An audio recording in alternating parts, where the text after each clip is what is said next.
পিপিলিকার পাখা গজায় মরিবার কালে। আজকে যে ঘটনা ঘটাইছে মাইরি দুইজন দুই জায়গা দিয়া ভারতের যে চাপ দিছে, এই চাপে ভারতের অবস্থা কি হবে? দুঃসাহস কারে বলে? কত প্রকার কি একটা রাষ্ট্রে শেষ করে দিছে। ক্ষত বিক্ষত ভারত, একদিনে 500 সেনা নিহত। এটা নিঃসন্দেহে একটা বিগ ব্রেকিং নিউজ। ভারতের কলিজায় আঘাত করলেন ডক্টর মোহাম্মদ ইউনূস। উনি বলতে চাচ্ছেন আজকে 53 বছর আগে পাকিস্তানের সাথে আমরা যুদ্ধ করে দেশ স্বাধীন হয়েছি, কিন্তু পাকিস্তান আমাদের সাথে আর কোনো শত্রুতা বা আমাদের সিকিউরিটির জন্য থ্রেট না, আমাদের সিকিউরিটির জন্য থ্রেট ইন্ডিয়া। তার প্রমাণ হচ্ছে একে তো ভাই লালমনিরহাটে যেই বিমান ঘাঁটিটা চালু করতেছে নতুন করে, আবার যেসব খেলা ডক্টর মোহাম্মদ ইউনূস দেখানো শুরু করছে।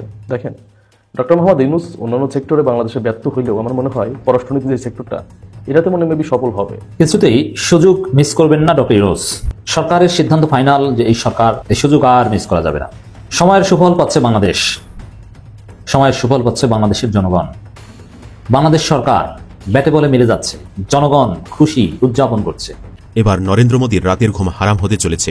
প্রস্তুতিও চলছে জোরে সোরে। বাংলাদেশের আকাশ সীমা এখন আরো নিরাপদ হতে যাচ্ছে, কারণ আকাশ প্রতিরক্ষা ব্যবস্থায় যুক্ত হচ্ছে বাংলাদেশের নিজেদের তৈরি এয়ার ডিফেন্স মিসাইল। প্রিয় দর্শক, মাত্র 24 ঘন্টা আগে সাংবাদিক ইলিয়াস হোসেন বলেছিল, চ্যালেঞ্জ করেছিল যে বাংলাদেশে বিডিআর হত্যার কোনো কমিশন গঠন করা হবে না, করবে না এই সরকার।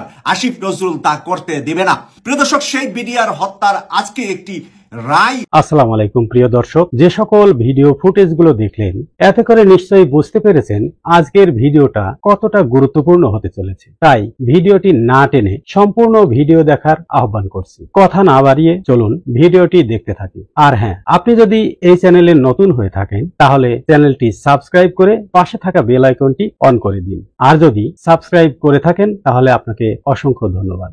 কলকাতার এক ইউটিউবারকে দেখলাম যে সে একের পর এক বাংলাদেশকে পচিয়ে ভিডিও বানাচ্ছে। তার মতে বাংলাদেশ নাকি একদম দুর্বল একটি দেশ, বাংলাদেশকে চাইলেই নাকি যে কোনো সময় ভারত অথবা আরাকান আর্মি দখল করে নিতে পারে।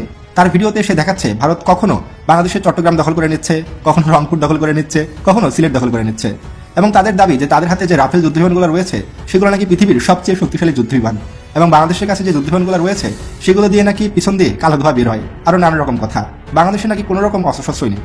তো বন্ধুরা, কলকাতার সেই ইউটিউবারের জবাব হিসাবে আমি এই ভিডিওটি তৈরি করছি, এবং বাংলাদেশের হাতে কি কি অস্ত্র আছে এবং ভারত বাংলাদেশ যুদ্ধ হলে কি ঘটবে সে সম্পর্কে সঠিক এবং তথ্যমূলক ভাবে এই ভিডিওটিতে উপস্থাপন করছি, কারণ এটা আপনার আমার গর্বের বিষয়, এটা আপনার আমার বাংলাদেশের ভবিষ্যতের বিষয়। আজকের ভিডিওতে আমরা দেখব বাংলাদেশের সবচেয়ে ভয়ঙ্কর 16টি অস্ত্র, যে অস্ত্রগুলোকে সব থেকে বেশি ভয় পায় ভারত। তাই এই অস্ত্রগুলোকে আবারও আমাদের এই ভিডিওতে তুলে ধরা হলো। Number 9, combat attack UV drone. সম্প্রতি বাংলাদেশ তুরস্ক থেকে অ্যাটাক ইউভি মডেলের ড্রোন কিনেছে, আর এই অ্যাটাক ইউভি রাখা আমাদের জন্য খুবই জরুরি। আর এই ড্রোনটি মূলত যুদ্ধ এলাকায় নজরদারি, শত্রুর অবস্থান নির্ণয় এবং অস্ত্রশস্ত্র সম্পর্কে ধারণা দিতে পারে। এমনকি এটা নিজেও মিসাইল ফায়ার করতে সক্ষম। আর এই ড্রোনটি যেহেতু তুরস্কের তৈরি, তাই এর কোয়ালিটি নিয়ে কোনো সন্দেহ থাকার কথা নয়। বর্তমানে এটি বাংলাদেশ সেনাবাহিনীর কাছে থাকা সবচেয়ে আধুনিক ড্রোন। নাম্বার 8, টাইপ এ MLRS ব্যালিস্টিক মিসাইল বা বোরা 2 মিসাইল। বাংলাদেশের সবচেয়ে ভয়ঙ্কর অস্ত্রগুলোর মধ্যে এই মিসাইলটি অন্যতম, কারণ এই মিসাইলটি বাংলাদেশের 3 বাহিনী ব্যবহার করে থাকে। আর এই মিসাইলের ওজন 2500 কেজি, আর এই মিসাইলটির রেঞ্জ 280 থেকে 300 কিলোমিটার। আর এই মিসাইলটি তুরস্কের রকেটসন কোম্পানি তৈরি করেছে। এই মিসাইলটি একদম নিখুঁত লক্ষ্যবস্তুতে আঘাত হানতে সক্ষম। বাংলাদেশ মোট কি পরিমাণ এই ধরনের ব্যালিস্টিক মিসাইল ক্রয় করেছে তা গোপন রাখা হয়েছে। এই মিসাইল দিয়ে ভারতের রাফেল যুদ্ধবিমানকেও 1 মিনিটে ধ্বংস করে ফেলা সম্ভব। এছাড়াও এই মিসাইলটি 300 কিলোমিটারের মধ্যে যে কোনো কিছু ধ্বংস করে ফেলতে সক্ষম। Number 6, অ্যাপাসি attack helicopter.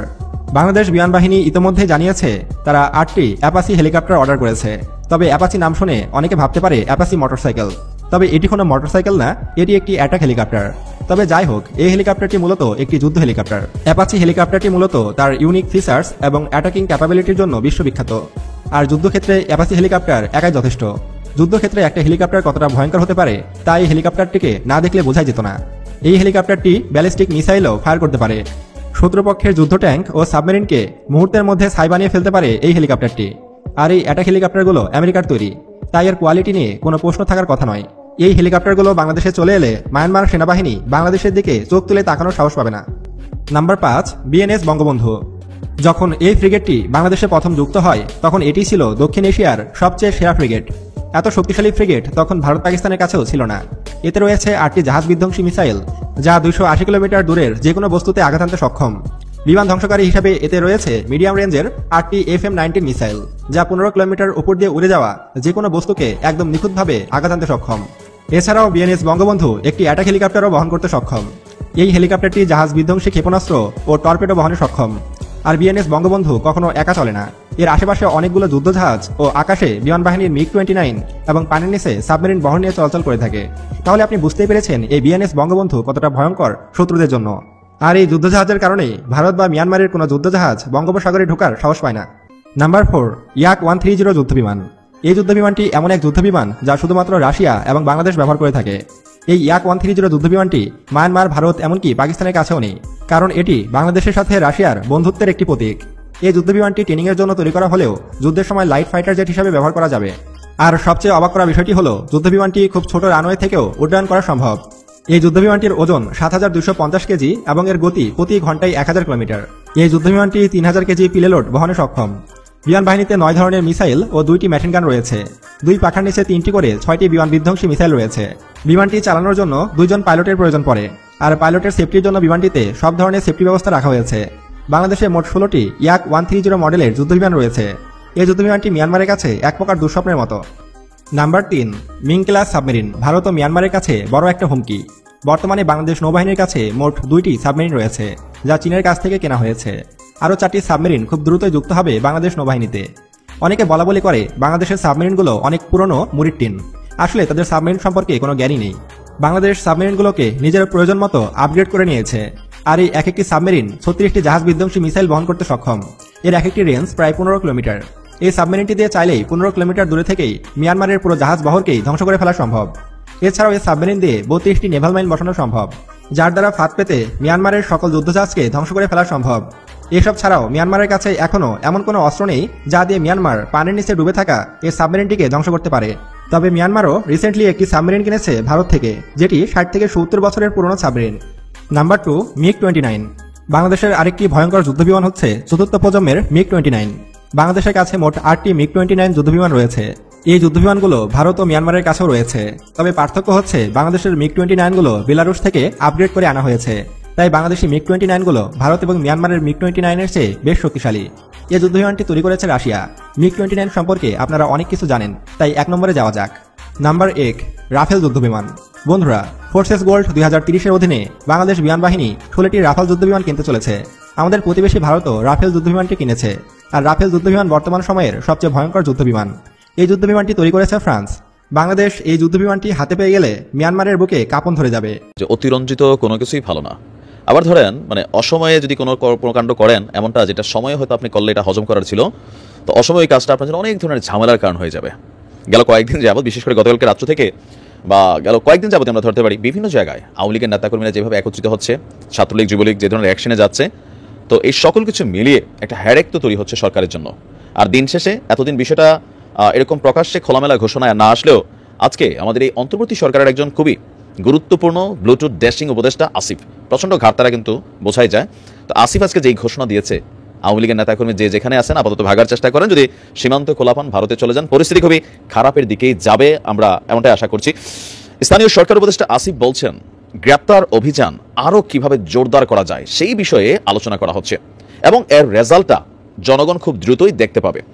আইন শৃঙ্খলা কমিটির বৈঠক শেষে আজকে একটা বৈঠক ছিল সচিবালয়ে, তো বলছে যে সার্বিক আইন শৃঙ্খলা পরিস্থিতি উন্নয়নের পাশাপাশি সামনে যে ইভেন্টগুলো আসছে সেগুলো কিভাবে সুষ্ঠুভাবে করা যায় সেটা আইন শৃঙ্খলা সংক্রান্ত কমিটিতে আলোচনা করা হয়েছে। গ্রেপ্তার অভিযান কাদের লক্ষ্য করে পরিচালনা করা হচ্ছে?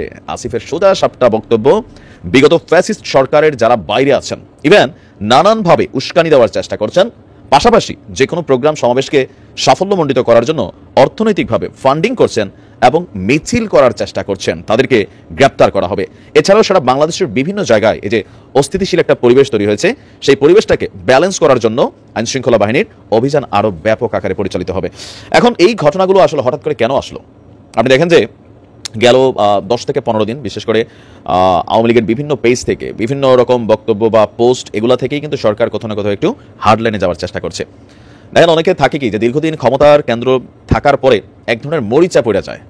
এখানে যে ছোটবেলা একটা গিরগিটির গল্প নিশ্চয়ই পড়ছিলেন, ছোট্ট একটা টিকটিকি, তো সে মাটি মাখতে মাখতে মাখতে মাখতে একসময় সে নিজের দানব মনে করছে। তো ক্ষমতার কাছাকাছি গেলে এই ধরনের মেন্টালিটি সবারই চলে আসে। আমি বাংলাদেশ আওয়ামী লীগের যারা নেতাকর্মী আছেন তাদের উদ্দেশ্যে এতটুকু বলবো যে ভাই সময়টা কিন্তু খুব খারাপ যাচ্ছে। অনেকে মনে করতেছেন আরে না ভাই, কালকে শেখ হাসিনা চলে আসবে, পরশু আসবে, আর পরের দিন পরিস্থিতি কন্ট্রোল হয়ে যাবে, ডক্টর ইউনূসের সরকার পড়ে যাবে। আপনি এখনো বাংলাদেশের অবস্থানটা আসলে বুঝতে পারছেন না। মিনিমাম ন্যূনতম আপনি ধরে রাখেন আগামী 8 বছর বাংলাদেশ আওয়ামী লীগ রাজনীতিতে ফিরতে পারবে না। আওয়ামী লীগের ক্ষমতায় যাওয়ার স্বপ্ন তো অনেক দূরে, কিন্তু 8 বছর মিনিমাম আপনি মেরুদণ্ড সোজা করে দাঁড়াইতে পারবেন না। আবার পরিস্থিতি এমনও হতে পারে যে একসময় আমরা বিএনপি এবং জামাতের বিরুদ্ধে সরকারের যে অভিযানগুলো দেখেছি, তো মানে সেই রকম অভিযান হয়তো আমরা আসিফদের মাধ্যমে দেখতে পাবো। কেন সেটা বললাম, ওই যে দাড়ি টুপি দেখলেই জামাত, তারপর হচ্ছে বোরকাওয়ালা দুইটা মানুষ বা মহিলা একলগে দেখলেই জামাতের কর্মী বলে গ্রেপ্তার করা হয়েছে, বিএনপি গোপন পরিচালনা করবে, বাসের মধ্যে মোবাইল চেক করা হয়েছে, এগুলো কিন্তু করা হয়েছে। ইভেন এই জুলাই অভ্যুত্থানের একদম শেষ পর্যায়ে এসে গণহারে বিএনপিতে যাদের নাম ছিল অতীতে, হয়তো রাজনীতিতে অ্যাক্টিভ না, কিন্তু কোনো এক সময় তার নাম ছিল, সবাইকে গ্রেপ্তার করছে। পাশাপাশি এটাও নির্দেশনা ছিল ওই মানুষগুলোকে ছোটানোর জন্য যদি আওয়ামী লীগের কোনো নেতা কোনো থানায় ফোন করে, সেই নেতার নামও নোট করে রাখা হবে, এমনটাই কিন্তু ছিল। পরিস্থিতি অনেক খারাপ আসছে। নিজের ভালো নিজে বুঝতে শিখেন। প্রিয় দর্শক, সম্পূর্ণ ভিডিওটি দেখার জন্য আপনাকে ধন্যবাদ। ভিডিওটি দেখে কি উপলব্ধি করতে পারলেন তা কমেন্টে লিখুন। ফিরছি আগামী কোনো ভিডিওতে নতুন কোনো টপিক নিয়ে। ততক্ষণ পর্যন্ত ভালো থাকবেন, সুস্থ থাকবেন, এই শুভকামনায় আজ এ পর্যন্তই। আল্লাহ হাফেজ।